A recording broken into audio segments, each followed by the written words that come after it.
너무 제 마음에 감동 있게 해주셔서 정말 감사드립니다.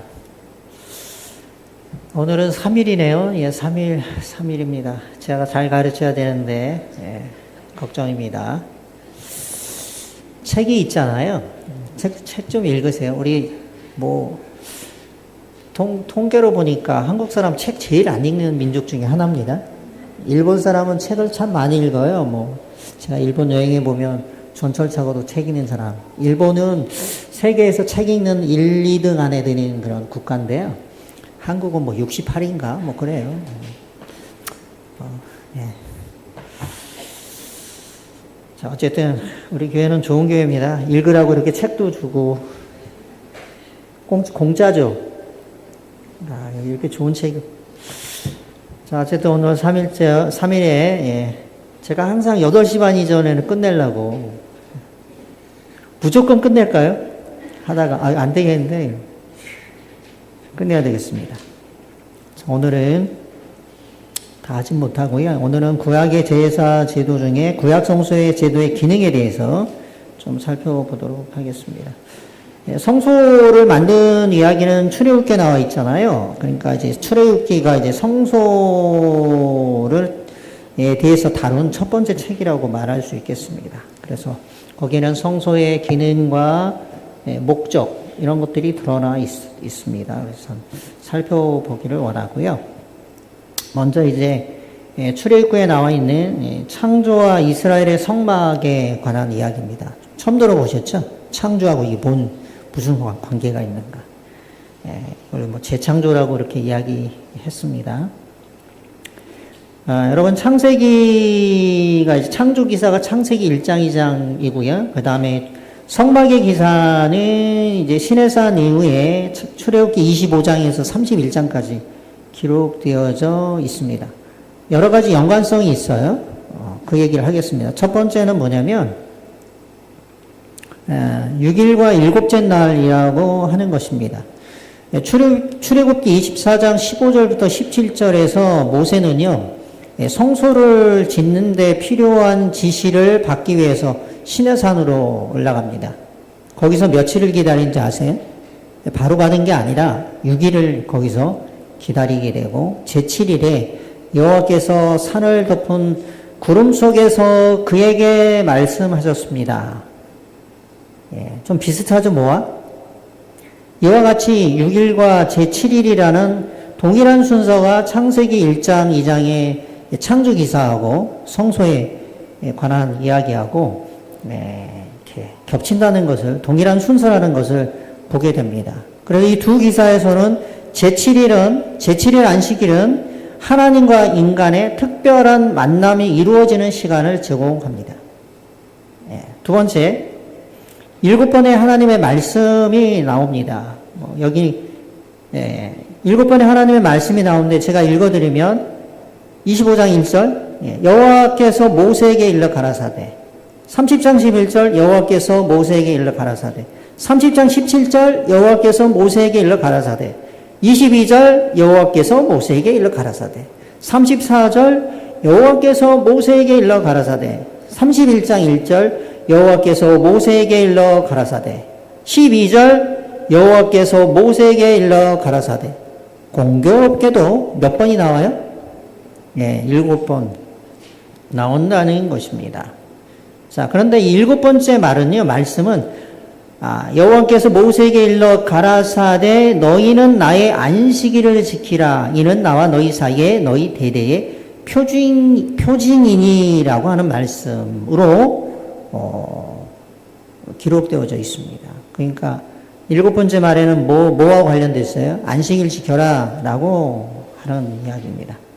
출애굽기 31장에도 똑같은 말이 있습니다. 이는 나와 이스라엘 자손 사이에 영원한 표징이며 나 여호와가 엿새 동안에 천지를 창조하고 뭘요? 제7일에 쉬어 평안하였음이니라 하라 라고 이야기했어요.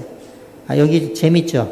여러분 창세기 1장 2장에서 창조의 기사에서 하나님께서 어떻게 말씀하십니까? 빛이 있어라 가라사대죠? 7번 얘기하셨어요. 근데 7번째는 뭐에 대해서 이야기합니까? 하나님께서 가라사대 뭐 하라고요? 엿새 동안 하나님께 창조하셔서 제7인 너희 하나님 여호와의 안식일인즉 하나님께서 뭐 했다고요? 뭐 이날을 거룩하게 하여 뭐 했다고요? 복되게 하고 뭐 축복 주고 거룩하게 했다라고 하는 이야기하고 똑같아요. 그러면서 성소를 지은 이야기를 안식일과 그렇게 연관시키는 것을 보게 됩니다. 그래서 하나님께서 세상을 창조하신 후에 쉬셨던 것처럼 이스라엘도 성소를 건축한 후에 뭐 했어요? 쉬었어요. 거룩한 날이에요. 하나님께서 복 주셨어요. 그 다음에 세 번째는 무엇이냐면 숫자 7과 성막에 관한 건축입니다. 이 성소 건축은 제7일 곧 안식일 계명에 대한 언급으로 시작을 합니다. 성소를 건축하는 것은 거룩한 일이었지만 그 일에 참여하는 것이 안식일의 신성성을 정당화할 수는 없어요. 그래서 하나님께서 뭐라고 그러셨어요? 야, 성소 지키는 것도 중요하지. 그러나 내 안식일을 지키고 내 성소를 공경하라 라고 그렇게 이야기했던 것입니다. 그래서 성소와 안식일은요, 둘 다 중요하죠. 중요합니까? 왜 중요해요? 성소는 공간 속의 거룩함이고 안식일은 시간 속의 거룩함이기 때문에 다 구별된 것이란 말입니다. 그러므로 성소와 안식일은 뗄래야 뗄 수 없어요. 성소 따로 안식일 따로 할 수 없어요. 여러분, 우리가 교회 나와서 예배 드리죠. 안식일에. 꼭 교회 나옵니까? 안식일에 뗄래야 뗄 수 없는 불가분의 관계가 있다는 것을 우리가 출애굽기서에서 출애굽기를 통해서 알 수 있는 것입니다.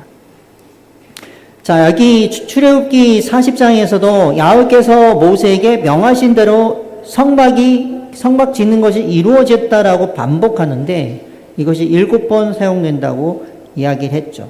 이처럼 7이라고 하는 숫자는 무로부터의 창조 또는 건축을 나타내는 것이에요. 그래서 하나님께서 천지 창조를 하신 거나 성소를 창조하신 거나 똑같은 창조의 놀라운 역사였다는 것을 아마도 의도적으로 출애굽기서에서 모세가 이야기하고자 했던 것 같아요. 자, 그 다음에 언어학적 연계성을 좀 보도록 하겠습니다. 창세기 1장 2장과 성소 건축 기사 사이에는 몇 가지 용어상의 연계성이 있다는 것을 보게 됩니다. 첫 번째는 하나님께서 만드신 것을 보시니 보시기에 심히 좋았다라고 창세기 1장 31절에 이야기하고 있죠. 그쵸? 다 창조한 다음에 보시기에 심히 좋았더라. 보시다라는 말은 히브리 말로 라라라고 하는 그런 말입니다. 보시기에는 힘내라고 하는 말로 그렇게 기록되어져 있어요.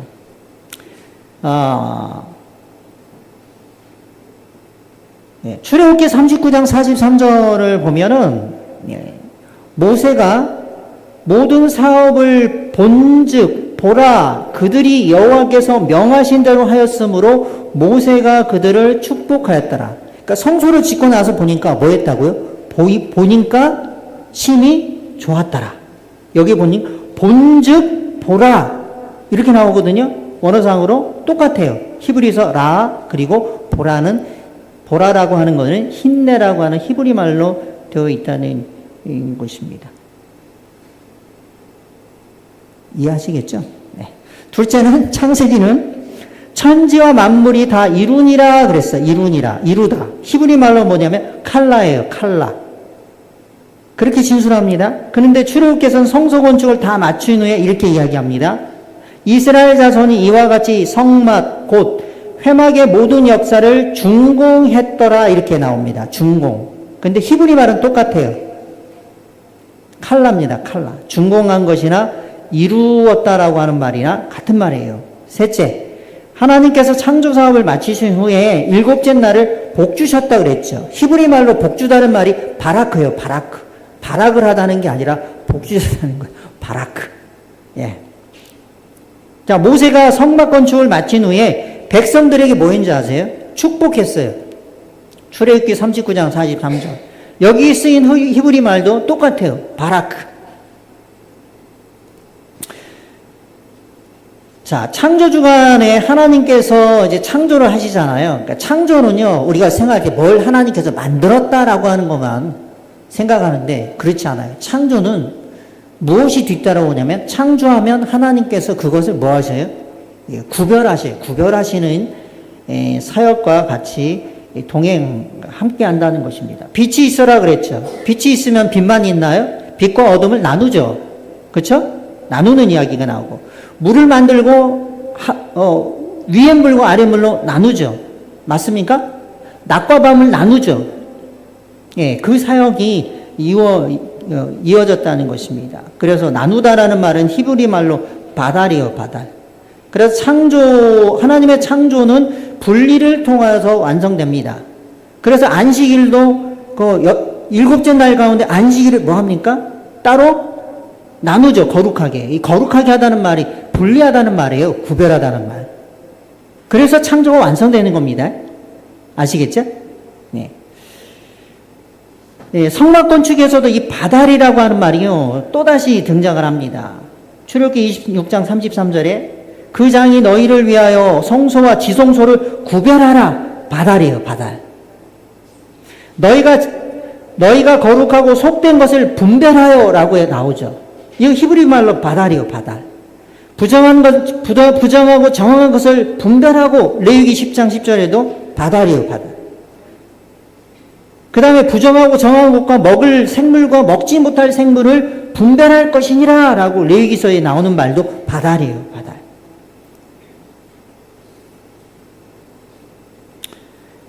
자, 이해하시겠죠?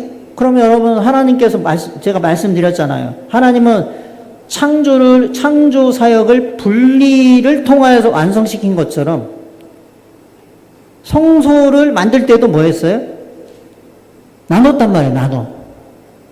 분리를 통하여서 성소가 마지막으로 완성되어진 재창조의 이야기와 똑같다는 것을 기억하시길 바랍니다. 그래서 동사 바달의 용례에서 말하는 의미는 창조주 하나님은 질서의 하나님이라고 하는 것입니다. 창조주의 권리로서 행사한 이런 분리 또는 구별의 행위를 통해서 성소 및 이스라엘 백성의 삶에서도 질서가 확립되었다라고 하는 것입니다. 여러분 기억하세요? 그래서 왜 이 천주교가 막이냐면, 천주교는 권한이 없어요. 창조주에게만 무슨 권한이 있어요? 구별할 권한이 있는데, 이 천주교의 이 교황권이 뭐 한 거예요? 자기 마음대로 뭘 구별해요? 일요일을 안식일로 구별한 거예요. 엄청난 죄인 거예요. 어디 감히. 창조주 하나님께서, 하나님의 창조를 뭐 하는 거예요? 무력화시키는 행위인 것입니다. 여기 다 있네요. 제가 해놨는데 정신이 없으니까 책에 다 있어요. 네. 책 몇 권 없대요. 싸우지 마세요. 자, 그래서 성소를 보더라도 보죠. 맨 중앙에 성막 있죠. 얼마나 질서 있게 이렇게 지파도 배정했습니까? 네. 하나님의 백성은 오합지졸이 되면 안 돼. 질서의 하나님의 모습을 우리가 기억을 해야 됩니다. 그 다음에 하나님의 영의 임재입니다. 자, 창세기 1장 2장의 그 창조기사에 하나님의 신이 나오잖아요. 하나님의 신이 운행하였다라는 말이 나오죠. 이것처럼 하나님의 신에 대한 언급이 성소 건축에서도 등장을 합니다. 출애굽기 31장에요. 하나님의 신을 충만하게 하여 지혜와 총명과 지식과 여러 가지 재주로 몇 사람을 택하여 성소를 건축하게 한 이야기가 나옵니다. 결론, 창조와 성막 건축 기사에서의 신학적, 언어학적 연계성은 하나님의 창조 행위의 새로운 국면들을 보여준다. 그러므로 성소가 만들어진 거 이렇게 생각해 보니까 굉장히 중요하죠? 중요합니까? 뭐처럼? 하나님은 뭐처럼 하신 거예요? 창세기 1장에 천지 창조하신 것처럼 성소를 예, 그렇게 그런 마음으로 똑같은 정성을 들여서 성소를 지으신 것임을 우리는 기억해야 할 것입니다.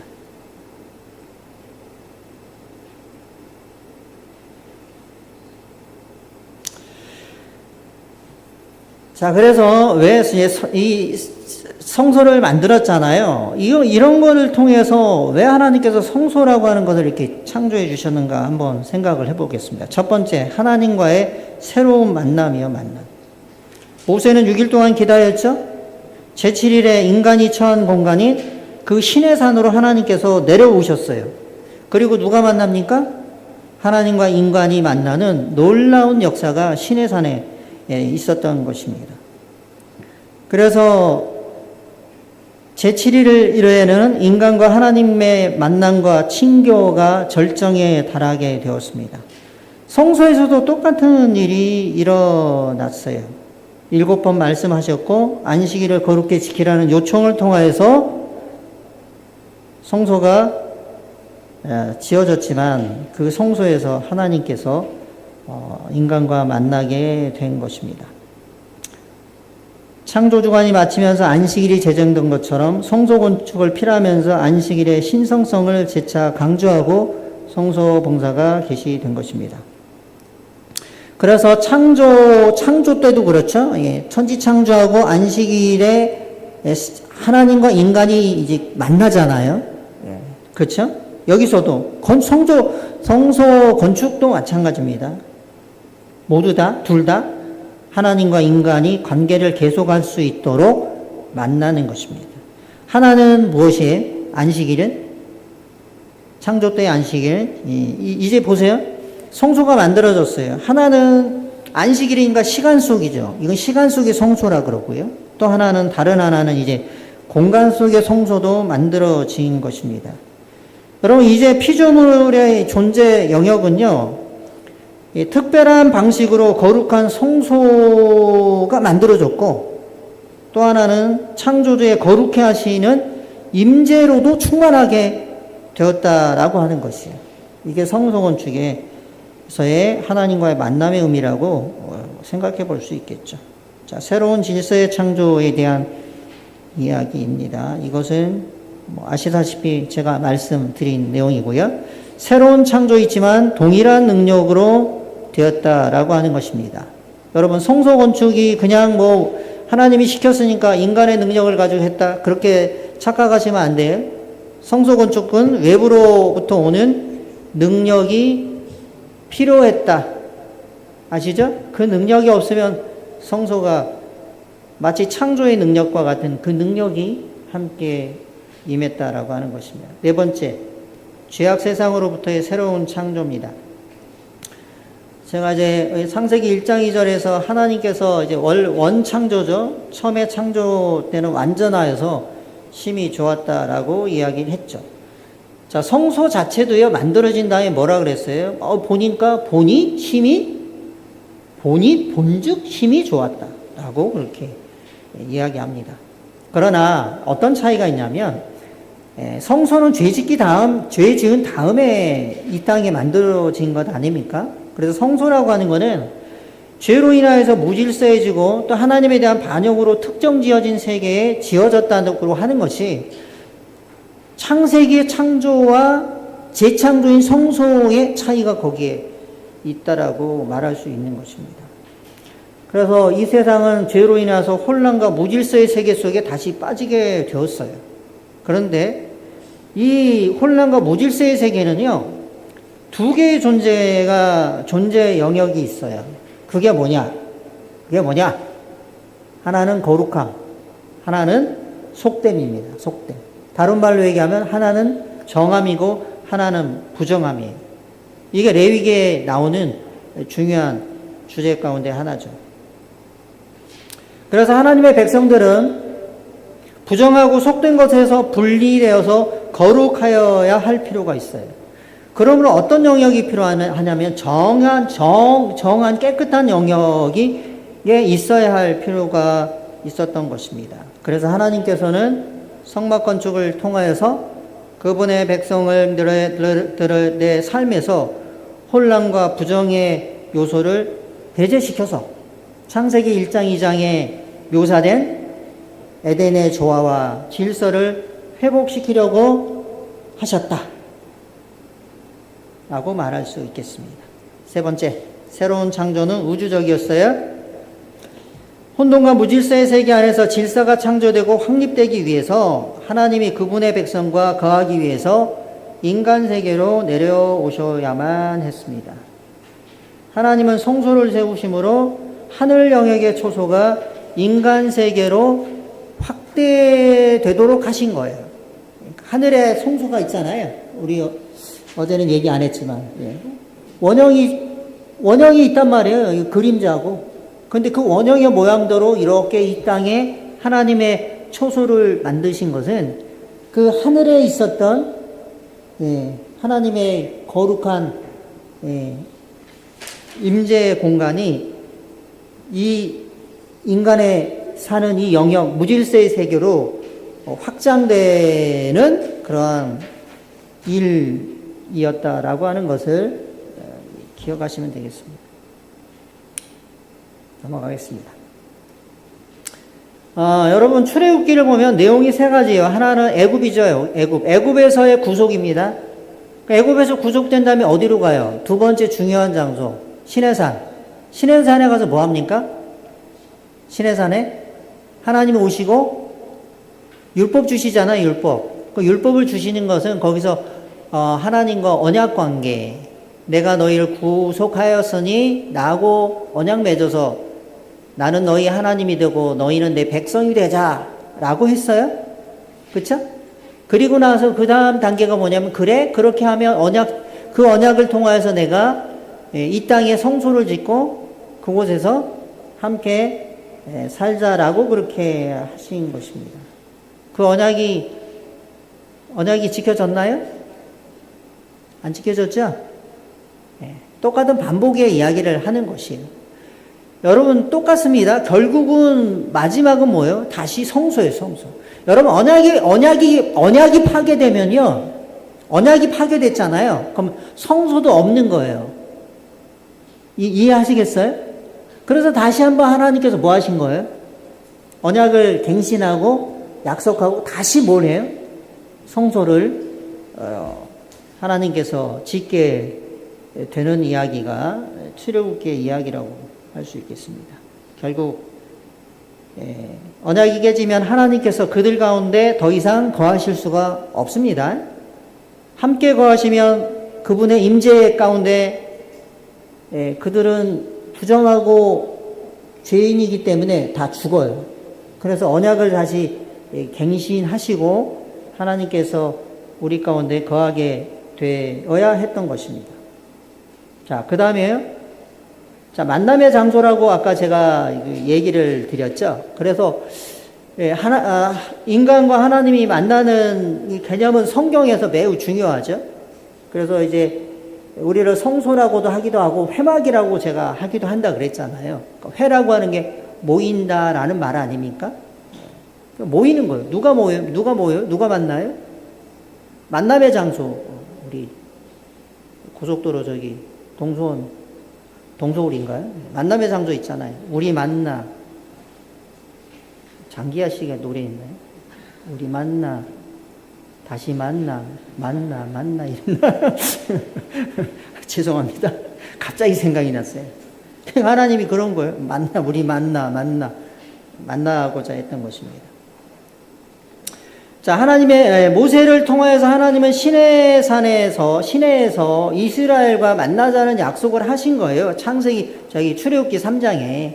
그러면서 출애굽을 하게 되고요. 시내산으로 그래서 여행을 하지 않습니까? 그리고 그 만남을 준비합니다. 이게 19장의 얘기가 나오고요. 그리고 3일에 여호와께서 시내산에 강림하셔요. 그리고 19장 18절에 이제 만나게 됩니다. 만나게 되고요. 따라서 시내산은 뭐다? 시내산은 만남이라고 하는 주제를 보면 시내산은 첫 번째 성소입니다. 아시겠어요? 예. 거룩함을 하나님이 계시는 곳이 거룩한 곳인 거예요. 성소가 되신 거예요. 그럼 이걸 침범하지 못하도록 해야 되죠. 왜? 거룩하지 않은 백성들이 오면 죽으니까. 그래서 금줄, 금하는 줄이에요. 금으로 된 줄이 아니라 금줄을 띄우게 됩니다. 산 울타리에. 그래서 모세가 산기슭에다 제단을 세웁니다. 선발된 무리만 거기로 나올 수 있었어요. 출애굽기 24장에 나오죠. 산 자체에 들어오는 것은요, 누구만 허락된지 아세요? 모세, 아론, 그 다음에 아론의 아들 나답과 아비후, 그리고 70인 장로들만 허용되었어요. 출애굽기 24장에 나오죠. 그 다음에 산꼭대기까지 올라갈 수 있는 것은 누구에게만 허락되었을까요? 모세, 아시죠? 그러니까 모세만 올라오라 라고 하는 이야기가 성경에 기록되어져 있죠. 거기서 모세가 여호와의 영광을 보고 누구를 만나요? 하나님을 만나요. 만납니다. 자, 이 패턴을 보니까 뭐하고 비슷해요? 성막의 구조의 패턴하고 비슷합니다. 보세요. 여기 보니까 울타리를 천 것은 뭐라고 볼 수 있을까요? 산기슭이라고 볼 수 있겠죠. 보세요, 여러분. 성막 구조 어제 보셨잖아요. 성막들은 누구가 들어갈 수 있어요? 백성들과 레위인들 들어갈 수 있어요. 제사장. 성소는 들어가요, 못 들어가요? 누구만? 제사장만 들어가잖아요. 그쵸? 레위인도 못 가요, 제사장. 그 다음에 지성소는 누구만? 제사장 갈 수 있어? 죽어요, 죽어. 그래서 여러분 어제 그 대제사장에게는 아래에 방울이 달려요, 방울. 제사장은 없어요. 대제사장은 방울이 달려요. 왜? 지성소에 들어갈 때 방울 소리가 딸랑딸랑 나야 되고, 그 다음에 줄을 묶고 가거든요. 딸랑딸랑 소리 안 나면 뭐예요? 예? 죽었네? 하고 끌어내야지. 못 들어가니까. 그게 줄 매단 거란 말이에요. 그럼 여기 보니까 이것도 뭐예요? 성소잖아요. 건물만 성소가 아니에요. 신의 산 자체가 거룩한 하나님께서 거룩하게 그곳에 임하셨기 때문에 그것도 뭔 거예요? 성소인 거예요, 성소.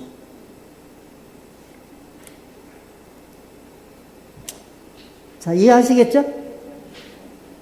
이런 얘기 처음 듣잖아요. 이상한 얘기 한다고 생각하지 마시고.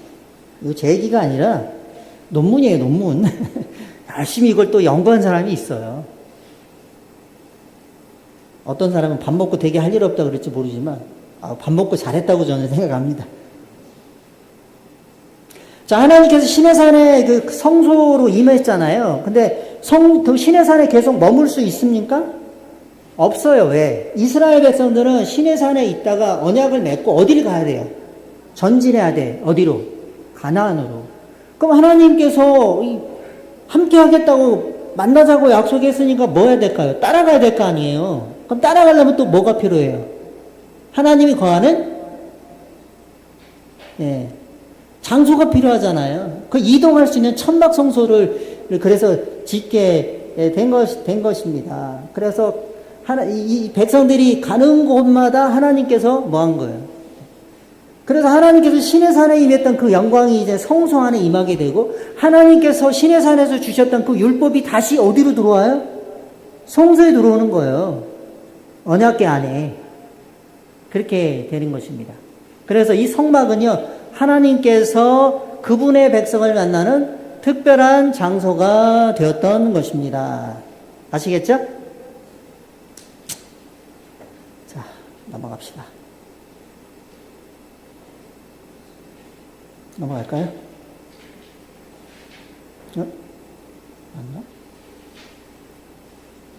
예배센터. 죄송합니다. 자, 하나님의 계시의 중심은 성소다라고 하는 건 뭐 이제 여러분 아실 것 같고요. 예, 하나님께서 거기 계시니까. 두 번째는 예배센터예요, 예배. 이스라엘이 어디서 예배드렸어요? 성소에서 예배드렸어요. 왜? 예배라고 하는 것은 여러분 뭐냐면 간단해요. 예배의 행위는 하나님을 만나는 거예요. 하나님을 만나는 행위가 예배거든요. 이해하시겠죠? 그럼 그분을 만나면 뭐합니까? 찬양하잖아요. 찬양. 우리 나집사님이라고 그랬을 때 찬양. 너무 잘해주셔서 감사합니다. 그럼 찬양만 합니까? 나오면은 우리 상처받은 우리 마음 위로받고요. 또 뭐도 하죠? 하나님께 서원 갖기 위해서 또 하나님께 성전으로, 하나님의 성전으로 나오는 것입니다. 중요한 거 제일. 나와서 뭐예요? 죄를 고백하잖아요, 고백. 그 다음에 하나님께 용서를 구하는 이 모든 일이 이 성소에서 이루어지는 것입니다. 그 다음에 하늘 성소로 접근하는 곳이라 그랬어요. 자, 모세에게 하늘의 식양대로 지어라 그랬어요. 하늘 식양대로, 식양. 하늘에 식양이 있어. 그 식양대로 지어라고 했으니까 원형은 하늘에 있는 것이고 이거는 뭐예요? 뭐 비슷하게, 뭐 비슷한지 뭐한지 모르겠지만 어쨌든 그 식양대로 지었다라고 하는 것입니다. 그러면은 보세요. 하늘에 있는 것을 이 땅으로 끌어왔으니까 이 땅에 있는 것을 우리가 접근해서 보고 여기서 뭐 예배드리고 하나님을 만나고 하는 것은 결국은 무엇하고 연결되어지는 거예요? 네? 하늘 성소로 더 우리가 접근해 갈 수 있는, 가까이 나갈 수 있는 하나의 중요한 징검다리 역할을 하는 것이었다라고 말할 수 있겠죠. 그렇죠? 그래서 이 지상 성소는 하늘 성소로 진입하는 접촉점이 되었다. 그래서 솔로몬이 성전, 이제 성소가 아니라 아예 성전을 짓잖아요. 그럼 하나님께 기도합니다. 뭐라고 기도했는지 아세요? 이렇게 기도합니다. 하늘에서 들으시고 행하시며 이렇게 기도해요. 뭐라고요? 아니 이 땅에 성소를 지어놨고 왜 하늘에서 들으신다고 얘기할까요? 이 성소에 계셔서 이 성소에서 들으시고 이래야 되는데 하늘에 들으시고 주의 백성 이스라엘의 죄를 사하여 주옵소서. 진짜가 어디 있다는 얘기를 하는 거예요? 하늘이 하늘. 물론 이곳에도 계시지만 하나님께 하늘에 계신 거예요. 이 성소는 무엇의 식양을 보고 한 거예요? 예. 뭐 솔로몬이 자기 마음대로 생각한 게 아니라 하늘에 있는 그 식양을 본따서 한 거야. 왜? 그렇게 본따서 한 이것이 어디를 향해서 하는 이 접촉점의 시작인 거예요? 예. 아시겠죠? 여러분이 뭐 오산교회 잘 지어가지고 부러워 죽겠는데 이 성소 소중하죠? 예? 소중한 거예요. 여러분 이게 뭐 그냥 뭐 일반 건물이라고 생각하시면 안 돼요. 이거는 예수님께서 정말 십자가에서 흘리신 그 보혈의 공로로 인하여서 인간적인 생각을 가지고 지은 게 아니라 아까도 말씀드렸잖아요. 외부의 힘의 도움이 아니면 안 되는 거예요. 그 출애굽기 20장 여기 보면은요. 이 출애굽기 20장에 나오는 이 타보닛이라고 하는 이 성소가요. 두 가지 기능을 가지고 있어요. 이 지상의 것은 하늘의 것의 모델을 따라 지어졌기 때문에 하늘 성소하고 이 지상 성소가 일치성이 있단 말이에요. 그럼 어느 거냐? 첫 번째, 기능적으로 그렇단 말이에요. 기능적으로. 두 번째는 뭐예요? 구조적으로 일치성을 가지고 있다. 하늘 성소가 물론 지상 성소보다 너무 우월해. 그러나 건축학적인 개념에서는 일치해요. 아시겠죠?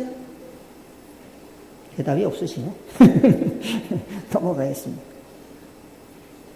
지상 성소와 하늘 성소의 기능, 여러 가지 밀접한 기능적인 연관성이 있다는 것을 아실 겁니다. 자, 빨리 읽고 넘어가겠습니다. 이 책에도 나온 것인데, 지상 성소, 하나님께서 그분의 백성과 거하시는 장소. 하늘 성소, 하나님께서 하늘 존재들 가운데 자정에 계시는 장소. 비슷하죠? 지상 성소, 출애굽 후에 설립된 하늘 성소, 오래전 영원부터 세워져 있어요.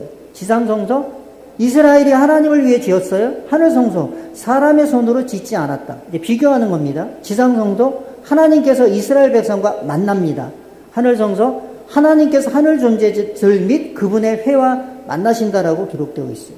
지상 성소, 예배와 기도와 찬양의 센터.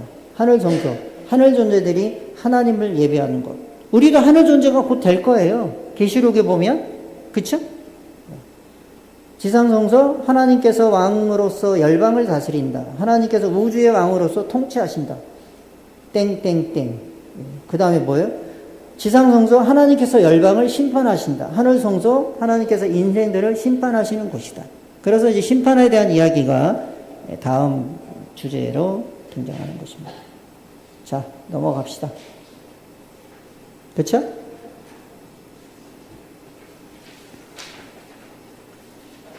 무지하게 빨리 가고 있는 거예요. 근데 10분밖에 안 남았네? 15분 남았네? 자, 언약과 죄와 부정의 본질에 대한 이야기를 좀 해보도록 하겠습니다. 자, 여러분, 구원의 계획은 인간의 계획이 아니죠. 하나님이 만드신, 직접 발의하신 계획입니다. 하나님의 구속과 언약은 성소와 긴밀한 연관성을 가지고 있다라고 하는 것입니다. 그러면 언약과 거룩에 대한 이야기를 좀 해볼게요. 왜 성소가 언약과 거룩과 관련이 있기 때문이에요. 자, 하나님은 거룩하십니까? 아멘? 그럼 언약의 목적은 뭐예요? 왜 언약하셨어요? 언약하시면서 성소 지었잖아요. 언약하시면서 또 율법도 받았지만 이스라엘 12지파를 여호와께 속한 거룩한 나라로 만드는 데 있었어요. 무슨 나라? 거룩한 나라예요. 거룩한 나라. 그래 레위기서에 이야기 나오잖아요. 거룩하라고. 내가 거룩하니까 너희도 거룩하라고요. 나 여호와가 거룩하기 때문이라고 이야기합니다. 베드로전서 2장 9절에 그 얘기 나오잖아요. 너희는 무슨 나라? 거룩한 나라라고요. 제사장 나라 삼겠다라고 그렇게 이야기하고 있는 것입니다. 그래서 백성들 가운데 거룩하신 하나님의 초소를 두는 거는 특권이죠. 당연하지 않습니까? 그러나 이 언약관계는요, 이 언약관계는 뭐로 깨지는지 아세요? 죄와 부정으로 위협받고 쉽게 붕괴될 수 있는 것입니다. 그 다음에 죄와 언약에 대해서 이야기해 볼게요. 죄는요, 뭐 종류가 많아요. 여기 보면 뭐 여러 가지 죄가 있잖아요. 율법에 순종하지 않는 것도 죄고요. 뭐 올바른 것 왜곡시키는 것, 뭐 국가 간의 계약을 깨뜨리는 것, 뭐 하나님께 대한 반역의 행위, 그 다음에 무엇도 죄인지 아세요? 의식법이에요, 의식법. 제사법 안에 뭐 여러 가지 그 의식법 있잖아요. 그런 거 다 죄라고 그렇게 성경은 이야기하고 있습니다. 자, 인간은 하나님께 반역했습니까? 반역했죠? 하나님과의 언약관계를 깨뜨렸나요? 깨뜨렸어요. 특별히 이스라엘이 시내산에서 모세가 언약하러 시내산에 올라가서 돌판 언약의 조항에다가 하나님께서 다 기록해갖고 사인해갖고 줘서 내려오니까 뭐하고 있어요? 벌써 깼어. 그래서 돌판 던져버리지 않습니까? 아시죠? 금방 깼어요. 여러분, 이 죄라고 하는 것은 주님께서 그들 가운데 거하시지 못하도록 막는 겁니다.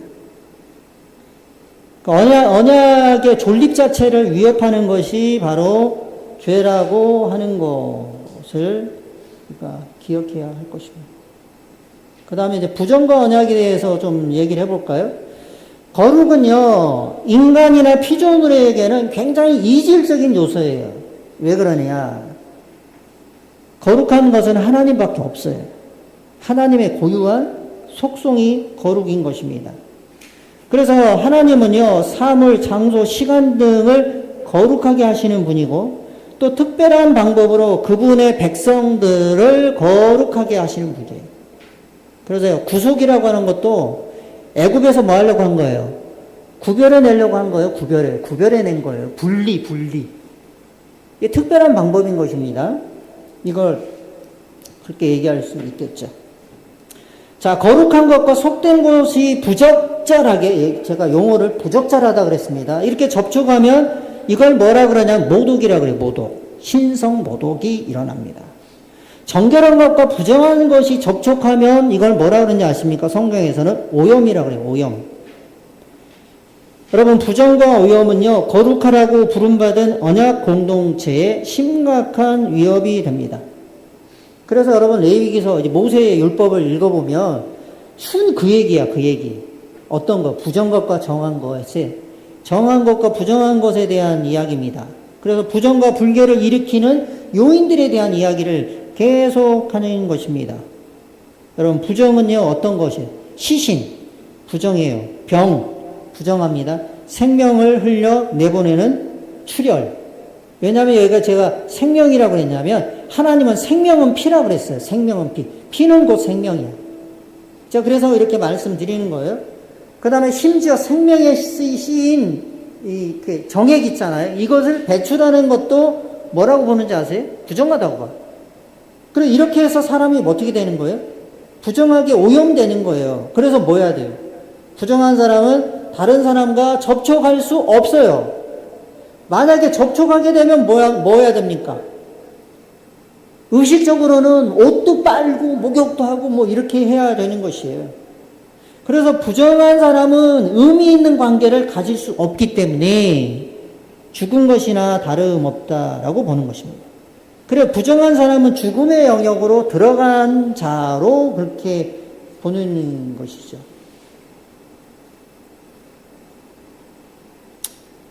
이해하시겠죠?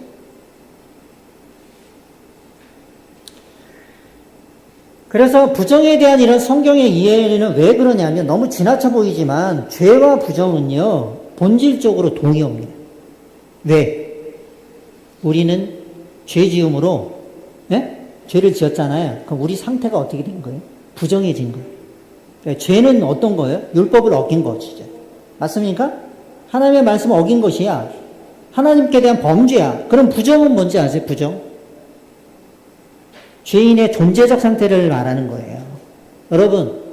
여러분은 죄 용서 받았어요? 죄 용서는 받았어. 근데 상태는 어때요? 완전해졌어요? 착각하면 안 돼요, 여러분. 가만 보면 완전주의자들 보면 죄 용서 받았다고 자기가 믿음 좋다고 상태도 완전한 줄 알아. 누구처럼?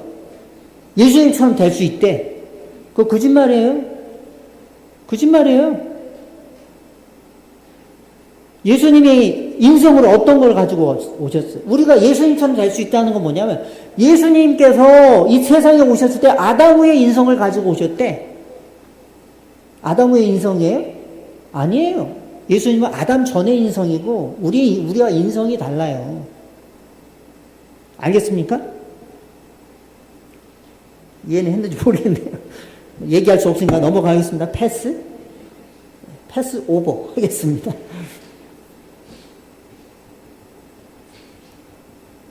그래서 죄의 문제는요, 단순히 율법을 어긴 것 이상이라는 것을 기억하시길 바랍니다.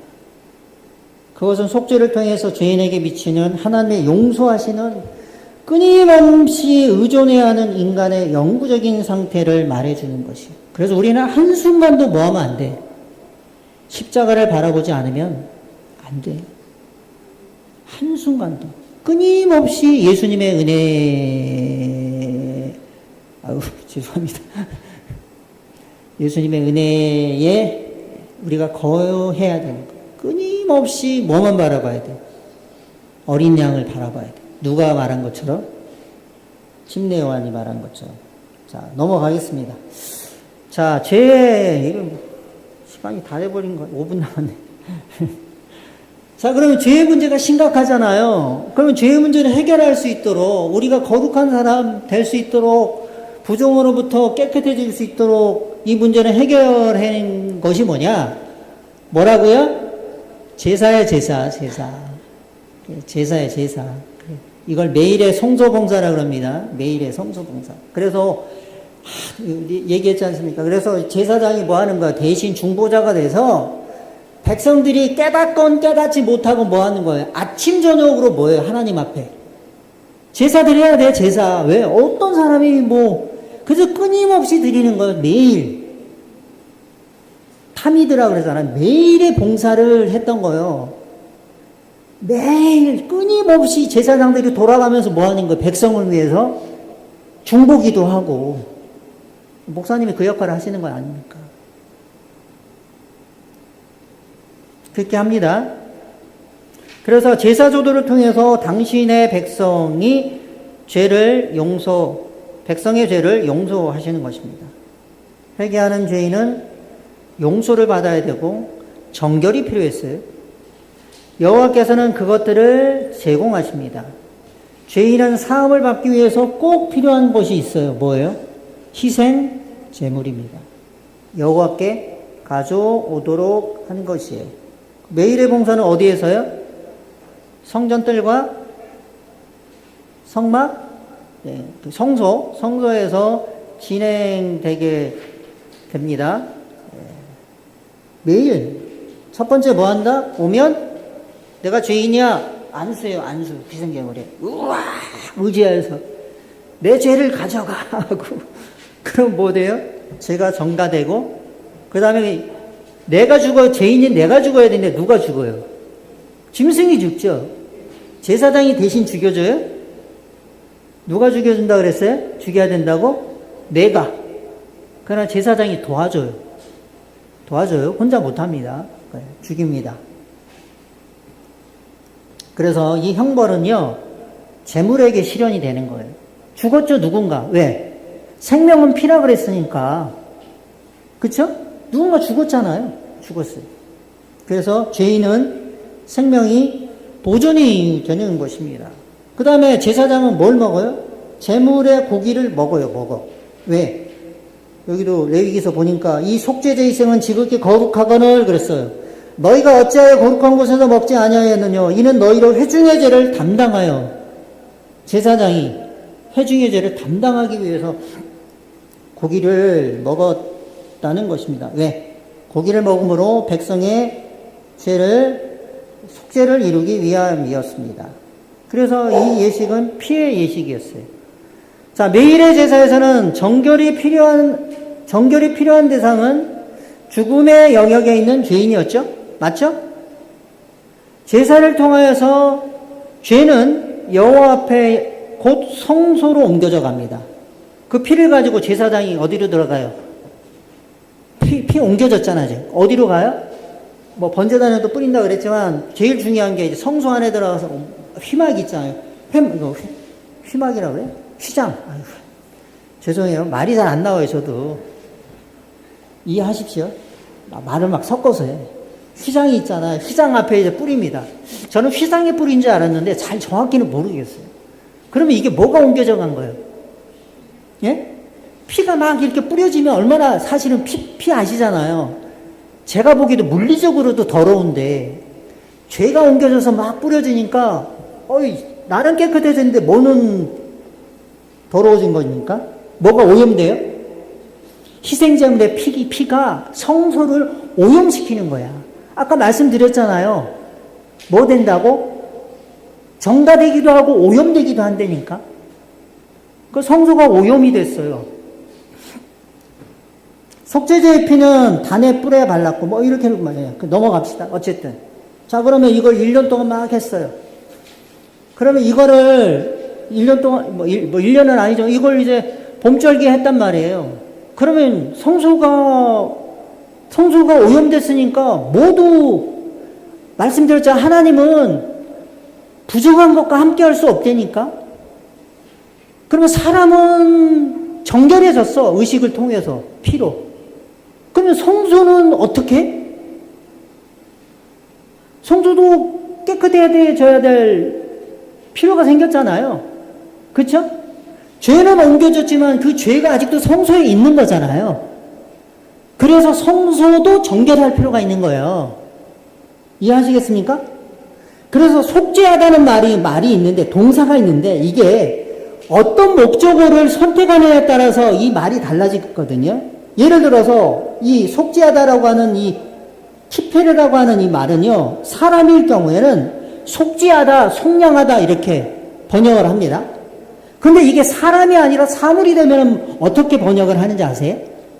정결케 하다라고 이렇게 번역을 하는 거예요. 왜? 사물이니까.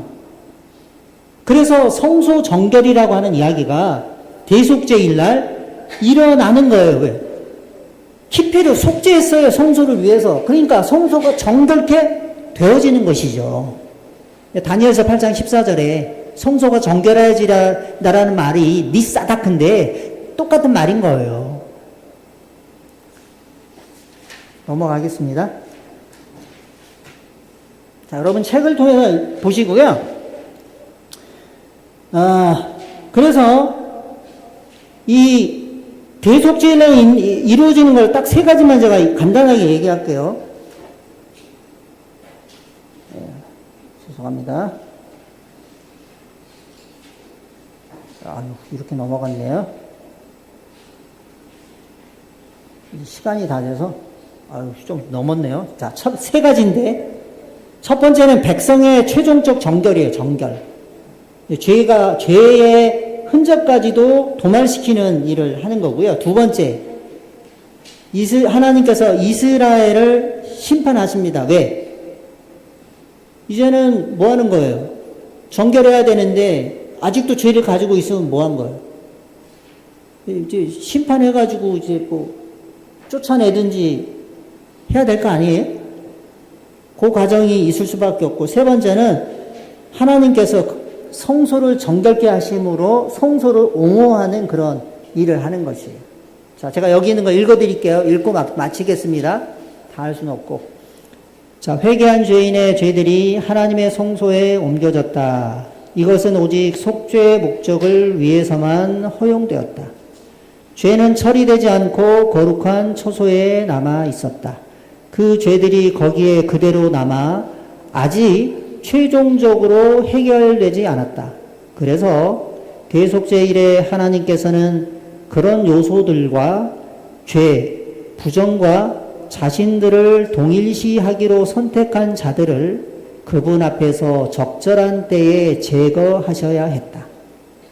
매일의 정결이 최종적으로 마무리되어야 했다. 이것이 대속죄일의 성소 정결이다. 대속죄일에는 하나님께서 당신의 백성들이 당신에게 둔 그들의 믿음의 질을 조사하였다.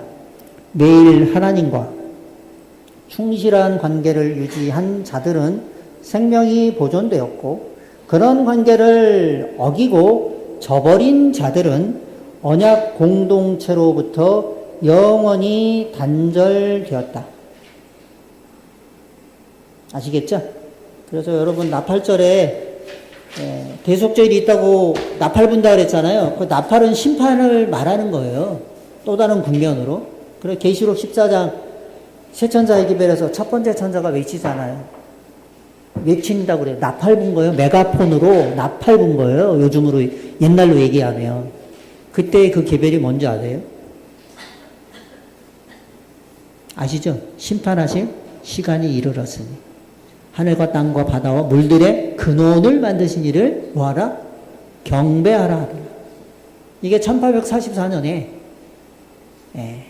이루어진 역사적인 예언이 이루어진 사건이고, 지금 주님께서는 하나님의 우편에 계서 지금 어디에 계신 거예요? 어디서 또 열심히 우리를 위해서 봉사하신 거예요?